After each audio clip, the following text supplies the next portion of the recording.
Cube Radio. En direct à LCN.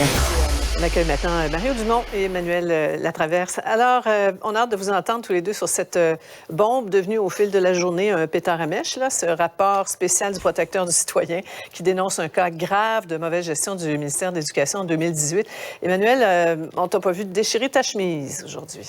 Ben, Sophie, c'est comme si scandale il y a, là, c'est qu'on a utilisé, je me faisais la réflexion, c'est comme si on a utilisé un langage digne. Là. Tu te rappelles là, du premier rapport de la vérificatrice générale là, sur groupe action dans les commandites, là, tu sais, c'était comme l'horreur dans la gestion. On a utilisé ça comme langage pour dénoncer le fait qu'un ministre a utilisé le pouvoir discrétionnaire qu'il a, qui lui est reconnu par la loi, pour financer des organismes au sein d'un programme du gouvernement pour lequel il n'y avait pas de normes. Pas de normes, c'est ça. Et là, on reproche au ministre d'avoir utilisé son pouvoir, puis après ça, d'avoir poussé dans le dos des fonctionnaires pour faire approuver des subventions. Pour qui? Pas pour le cartel de l'asphalte, là. Pour le club des petits déjeuners, Allô prof. Tu sais, je veux dire, c'est comme si l'indignation dans la minutie de la gestion n'avait aucun rapport avec la réalité de comment on attribue des subventions à des organismes. Là, regardez la liste. Là. Est-ce qu'il y a vraiment quelqu'un qui peut s'imaginer dans sa tête utiliser les mots copinage, collusion avec la cantine pour tous et le ministre de l'Éducation? Tu sais, je veux dire, c'est complètement déconnecté, cette histoire-là. Là. Mario? Ben, je suis tout à fait d'accord. En fait, peut-être que dans la façon d'attribuer, peut-être qu'un fonctionnaire ou quelqu'un a eu l'impression que, je sais pas, un employé de cabinet ou le directeur du cabinet du ministre connaissait quelqu'un personnellement. Tu sais, ça peut avoir donné cette impression-là de copinage, mais ça arrive que le monde se connaisse. Puis peut-être s'ils se connaissaient pas avant, c'est tout du monde qui sont dans le domaine de l'éducation. S'ils se connaissaient pas avant, ils ont fini par se connaître, puis ça facilite leur relation. Mais il reste que c'est le ministère de l'Éducation qui verse des sommes à des organismes qui ont les deux pieds et les deux mains dans l'éducation. Fait qu'à moins qu'on me dise qu'il y en a un de ces organismes-là qui a fait une fausse demande, qui a détourné l'argent.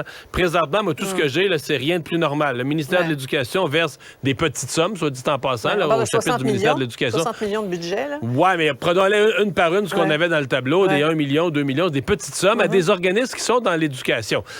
La seule affaire de ça, c'est vraiment une mauvaise semaine pour le Parti libéral du Québec parce que le Parti libéral a comme vu, en voyant le rapport, l'occasion, ils sont sautés le chien qui a mordu sur l'os en caoutchouc, puis là, il demandait des démissions de ministres et tout ça. Alors finalement, on se rend compte qu'il n'y a pas de scandale. Deux, on se rend compte que s'il y en avait un, c'était le ministre libéral. La première plainte a été faite en février 2018, à l'époque où le Parti libéral était au pouvoir. Fait qu'on a tous dans nos vies des journées et des semaines qu'on voudrait effacer. Voici une semaine que le Parti libéral du Québec devrait effacer de son histoire. Rigueur. Voilà. Il faut absolument ensemble parler du prix des aliments. Et ça, c'est vraiment pas drôle. Ça n'a aucun sens. Vous avez vu les chiffres un petit peu plus tôt. Là, on se retrouve avec des aliments de base carrément pas achetables et des substituts qui sont aussi devenus hors de prix, évidemment, parce qu'on le disait, hein, Emmanuel, la demande augmente pour ces... Alors, on voit les prix à nouveau, 40 pour la margarine, 30 pour la laitue. Aucun bon sens. Non, aucun bon sens. Puis c'est la raison pour laquelle, quand le ministre des Finances du Québec, M. Girard, hier, se réjouissait qu'on avait passé le pic de l'inflation, oui, ça change rien au cauchemar que vivent beaucoup trop de familles au Québec, ailleurs au Canada. Je raconte une anecdote. Ma sœur est en visite de Paris la semaine dernière. C'est pas une ville qui est connue pour être une ville économique. Et elle est tombée en bas de sa chaise en voyant le prix des aliments à l'épicerie. À un moment donné, je pense qu'il va falloir oser mettre dans l'espace public un débat sur un contrôle des prix, au moins sur les produits de première nécessité. Parce qu'à un moment donné, c'est la santé, la capacité de survivre des plus vulnérables dans notre société qui est grandement affectée. Oui, on ne peut pas demander à tout le monde de jeûner jusqu'à 2 heures tous les jours. Là.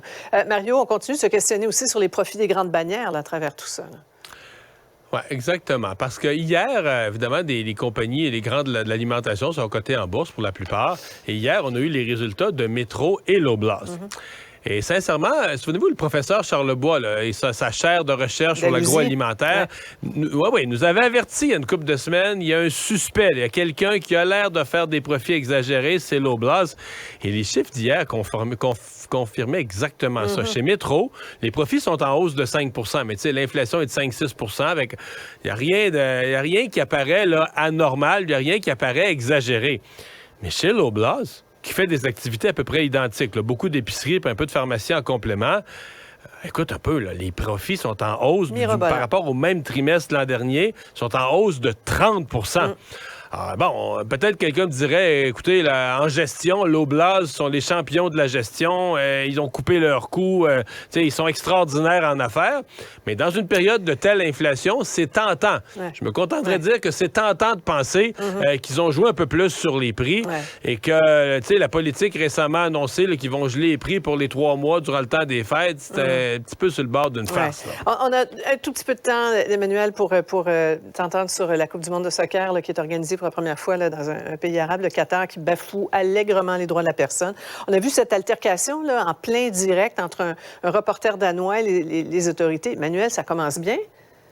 Bien, ça commence bien. Ça aurait commencé aussi mal, objectivement, Sophie, s'il n'y avait pas eu la COVID et les grands confinements pendant les Jeux olympiques de Pékin. Et c'est le problème auquel l'ensemble du monde sportif est confronté.